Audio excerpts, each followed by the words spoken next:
Welcome to Waapp TV, a program that seeks to offer practical African solutions to issues pertaining to agriculture in Ghana and Africa. My name is George Yautri.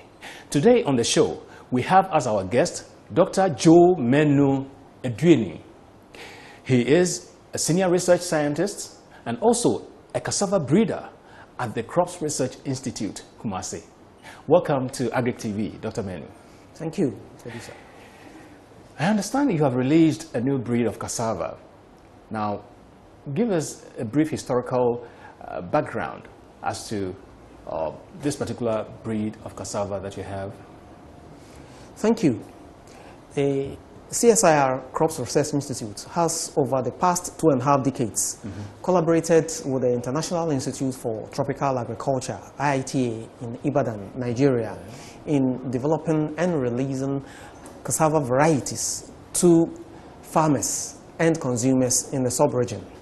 The first 3 cassava varieties that were released in Ghana came in 1993, and these varieties were selected mainly for processing, and so they were not good for fufu. We call it, they were not poundable, and because of that quality, most farmers and consumers rejected those materials. And then the perception was that agric cassava was not good, and so we also came up with another set of 4 cassava varieties.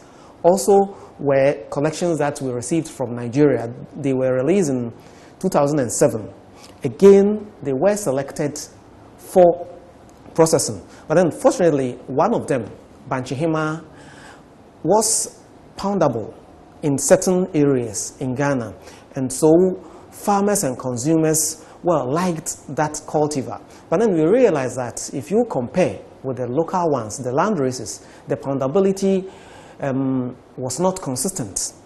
It changed with the environment, season, and then even the soil types. And so the Crops Research Institute felt that there was a need to evaluate and develop materials that took into consideration what our farmers and consumers in Ghana required.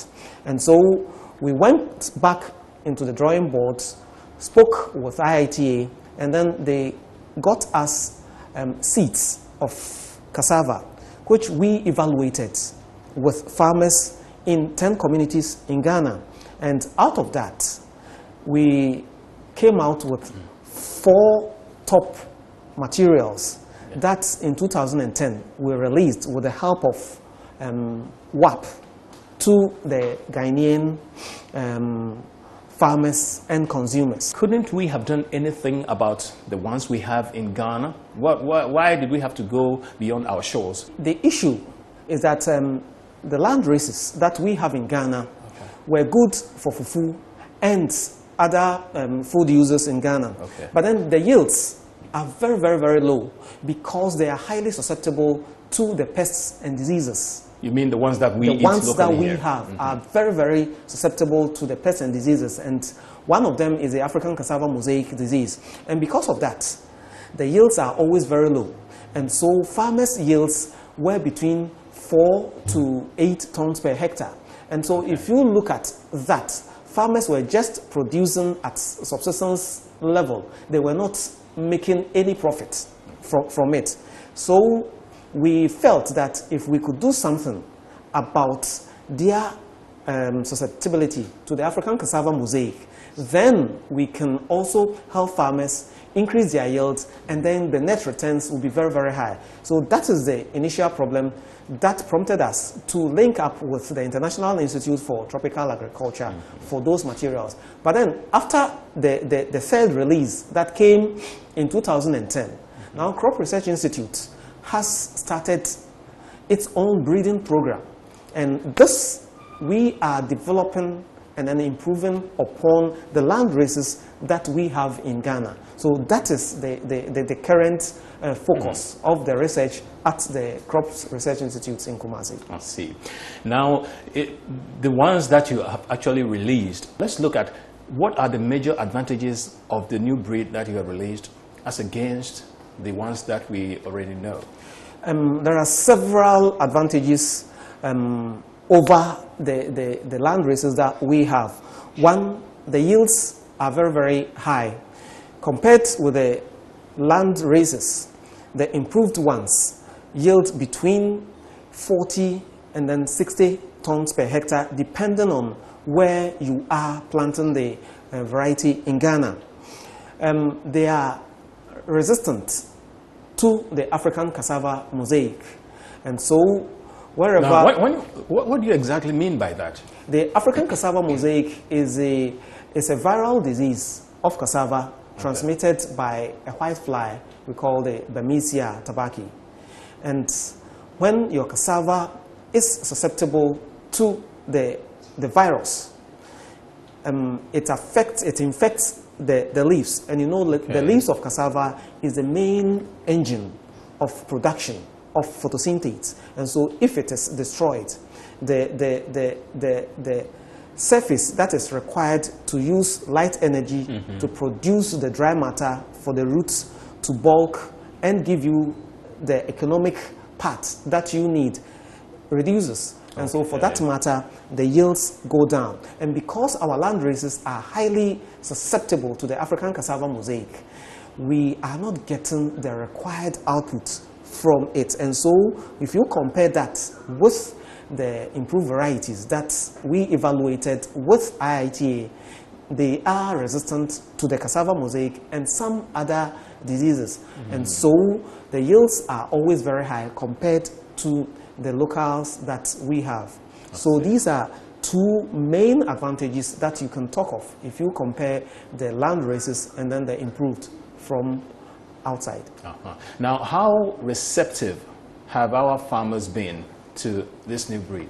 You see, when we started disseminating these materials to the Ghanaian farmers, the acceptance was very, very low. Because if you go to places where cassava is boiled and, well, eaten in a form of fufu, farmers rejected those materials because they were not poundable.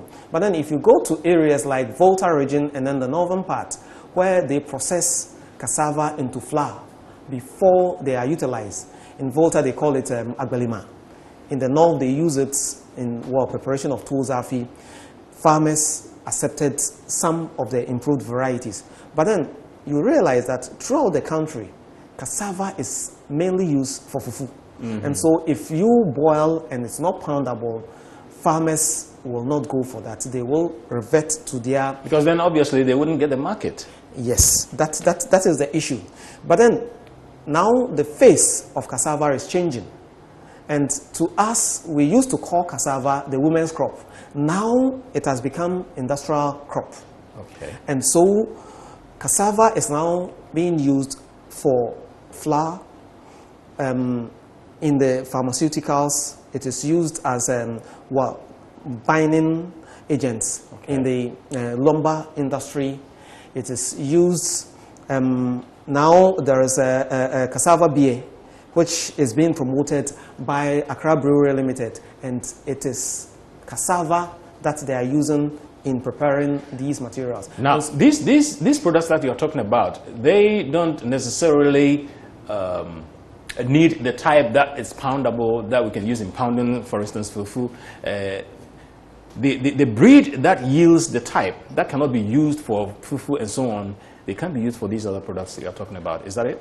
Yes. Most of these high-yielding cassava varieties, because they are not poundable, they can easily be processed into flour, and the flour is the intermediary product that is required for all the other industrial uses. So then it's not a waste? It's not a waste. Okay. It is a very, very useful product that you can get for the products that you want to, be it in the brewery industry, the pharmaceutical, the textile, the timber industry. And so cassava now has a lot of uses. And fortunately for us, there is this big emerging market springing up in Ghana. And so cassava, it's now a hot commodity for our farmers. You want to explain that? Yes. Because the average farmer goes to the farm, he cultivates the cassava. At the end of the season, if the yield is so much, they pack them into these sacks by the roadside, and for a long time, they might not even get the market. And so you are telling us that there's an emerging market for the product that a lot of times go to waste? Yes. If you look at cassava production in Ghana, the national yield, it's between 12 to 14 million metric tons per annum. And out of that, 30 to 40% go waste. And if you put all these things together, it means that the average cassava farmer is not gaining. Mm-hmm. And so, if he's going to produce, say, a hectare, and his yield is about 12 tons per hectare, and out of the 12 tons, 30%, 30 to 40% go waste. That means that the farmer is losing. That's right. But then, if there's a factory or somebody who is going to mop up the excess, it is going to help the farmer pay for the costs of his enterprise. And then he can also get enough from what he produces for his home consumption, and then be able to support his household. And so for somebody like me, this is a very, very laudable news, because now there is somebody going to mop up the excess, and farmers are going to benefit from that, and Ghana, the economy of Ghana, is also going to benefit, because now there is cassava flour for exports, cassava flour for bread, where 10% of the flour for bakery industry, it's coming from cassava. And once the law it's promulgated, it means that we are also going to get cassava into bread making. What we need to do is to sort of sensitize producers, processors, and then consumers about how the importance of cassava to the Ghanaian economy. So, to the upcoming commercial farmers that are coming, cassava is a crop that I would say strongly that recommend. Yes, I would strongly recommend that you go in, but then you have to work closely with research and extension to get some of the little bits of information and knowledge that you require to get your production going on. And if you are able to do that, yes, you can increase the yield, because you know, Africa produces the bulk of cassava in the world. Nigeria, for instance, is the world's leading producer of cassava. Ghana is the 5th leading producer of cassava in the world. Ghana is the 3rd in Africa.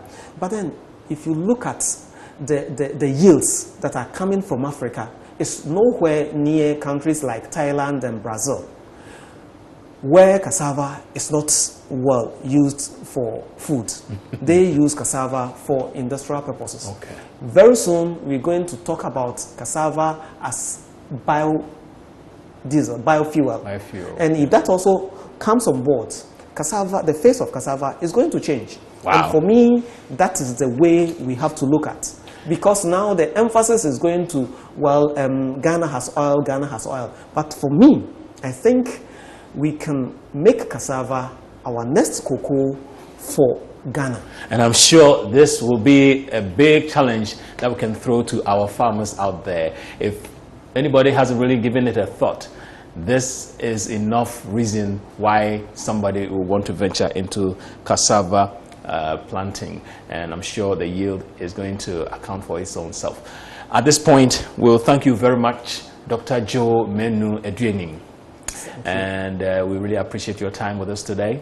And we know that we'll have to come back to you, because you reek so much, so much information, and I just couldn't bring the conversation to a close because I was enjoying it all throughout. Thank you very much for your time. Thank you.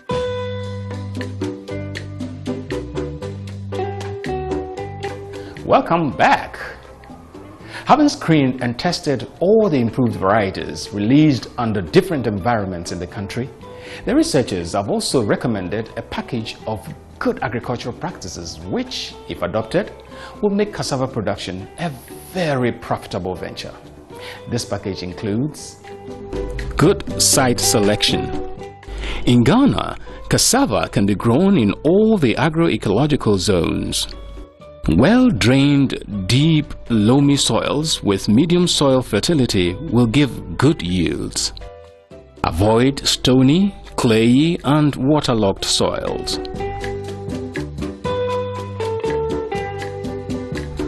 It is important to choose desirable varieties that will grow fast, tolerate major pests and diseases, store well in the soil, and give very good yields. The improved varieties released under the West Africa Agriculture Productivity Program (Waapp) include Ampong. This is Ampong. The main distinguishing features that farmers can use in identifying the variety is the petiole color.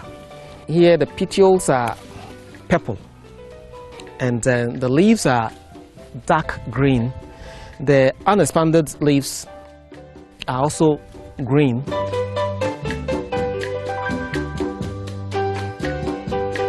The stem color is light green and the branching, it's very low, and then also the top branching.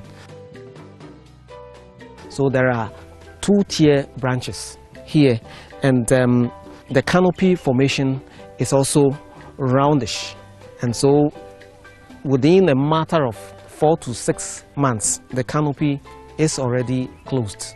This variety can yield up to 50 tons per hectare. Otuhia is the other variety released under Waapp. Otuhia is good for fufu and yields up to about 40 to 55 tons in the forest under very fertile soils if all agricultural practices are adopted. Here the petiole color is light green. There is also light purple coloration at the base of the leaf. With the unexpanded leaf, it's also purple.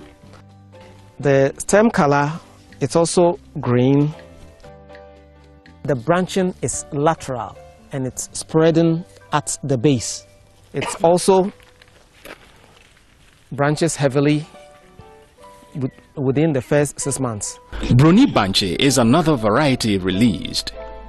It yields about 30 to 45 tons per hectare.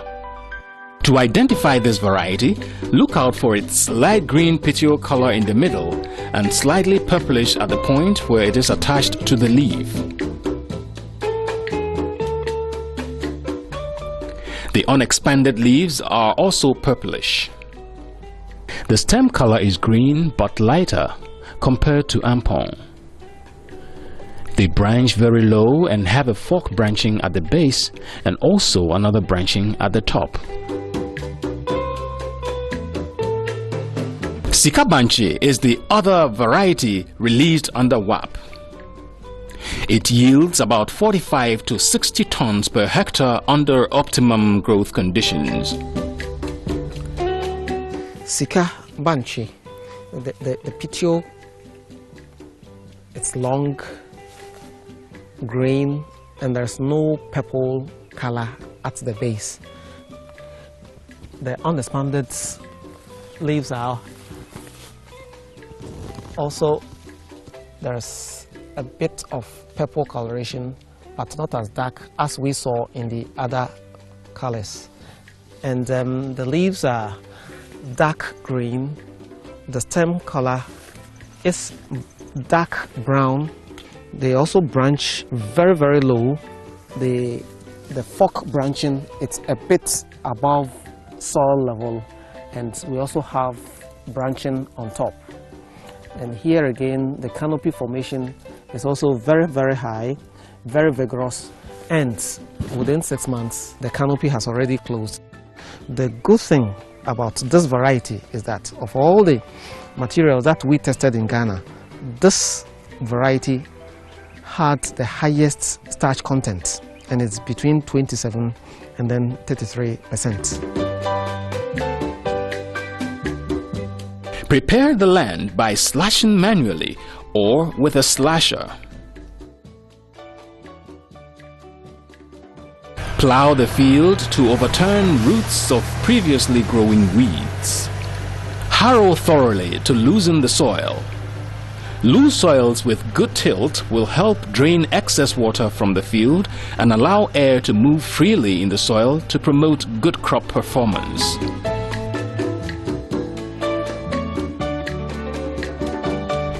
Coppicing is the harvesting of matured stems as planting materials. Cassava is planted from stem cuttings. Select cassava planting materials from healthy and vigorously growing but mature plants. Such plants must be free from pests and disease damage. Initially cut planting materials 40 to 50 centimeters long for purposes of transporting. The cutlass can be used as a local measure on the farm. From the base of the metal part of the new cutlass to the top is approximately 50 centimeters. Then the handle to the end here is 15 centimeters. So you use your cutlass stick to measure from year to year. Avoid bruising or damaging the nodes of the cassava cutting. Damaged or bruised nodes will result in poor sprouting. The coppiced plant is left to regenerate. The roots under it can get rotten after the first coppers but will root again by the second year for harvesting. After coppicing, you see that you have a number of shoots coming up, and we don't want all of them to be there like that, so you need to prune some of them and leave about 3 so that you can have a very good material. Otherwise, when you leave all of them, the diameter will be very, very small, and then it will not be a very good planting material. So, it is good to select and prune all weak shoots and leave the vigorous growing shoots to mature. This is a coppiced field that is about 3 months old. It can be coppiced again by the end of the second year. At this time, the roots can also be harvested.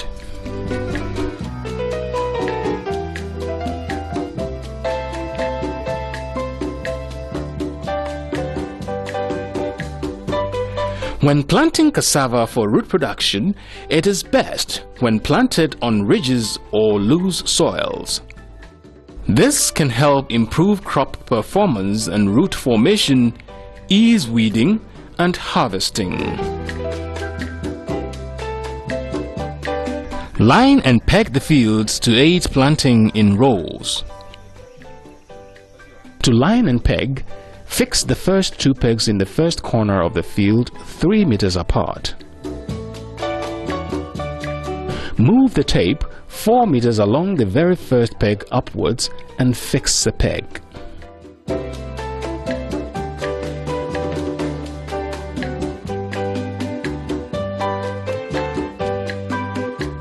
Move the tape 5 meters downwards to join the second peg on the first line to create a triangle. Stretch the tape from the first corner peg to another end of the field to create the first baseline. Fix pegs at 1 meter interval until the baseline is fully pegged.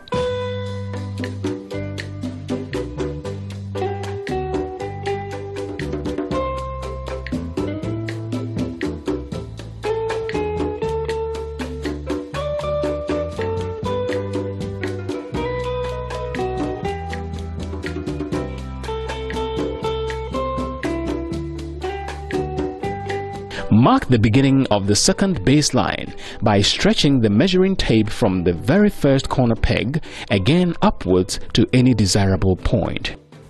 Fix a peg at this point to determine the beginning of the next baseline. Pick any peg from the first pegged baseline and stretch the tape upwards to join the second baseline and fix another peg. Stretch the tape from this new peg to join the first peg of the second baseline. Fix the pegs 1 meter apart along this line also. Use a rope to link the first baseline peg to the first peg on the second baseline. Initially cut planting materials 40 to 50 centimeters long for purposes of transporting.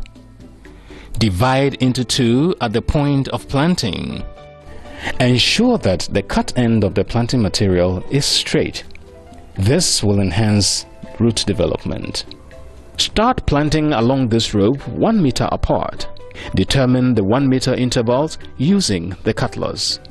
Remember, the metal part of the cutlass from the base to the top is 50 centimeters.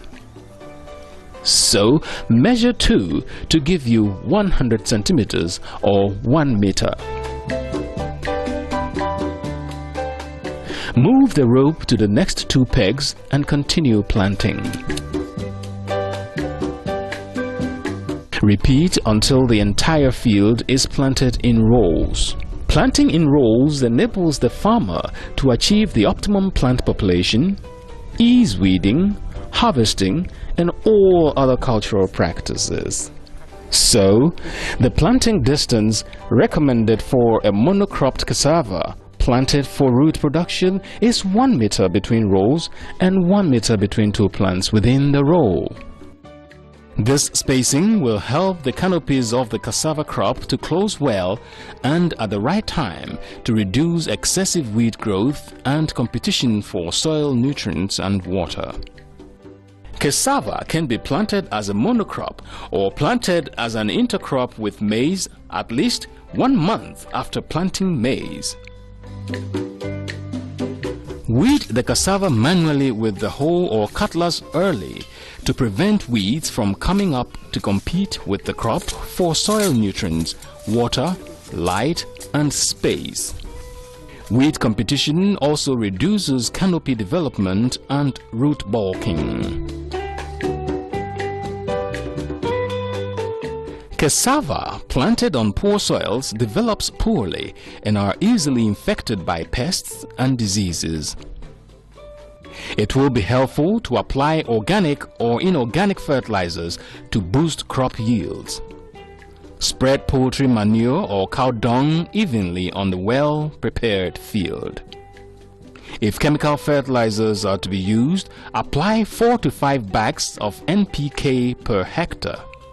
Apply 25 grams or 1 large spoonful heaped up per plant. Apply fertilizers 4 to 6 weeks after planting. The African cassava mosaic disease, cassava bacterial blight, cassava anthracnose disease, and root rot are the major diseases attacking cassava. These diseases reduce growth and the yield of cassava. Plant improved varieties released under Waapp to control such diseases. If you sight any diseased plant on your farm, rogue or remove them and burn or bury it to reduce the spread. Harvest immediately the roots mature.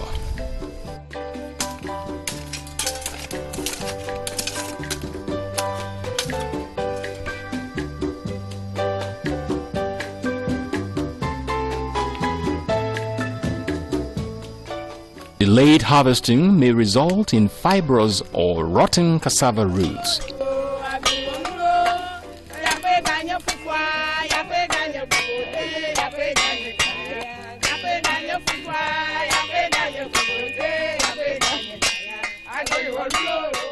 Thank you for tuning in to Agric TV. If you are not yet engaged in any agricultural activity, it will be very interesting to make a good decision this time round to make some good money from cassava. Make a date with Agric TV same time next week. Till then, bye.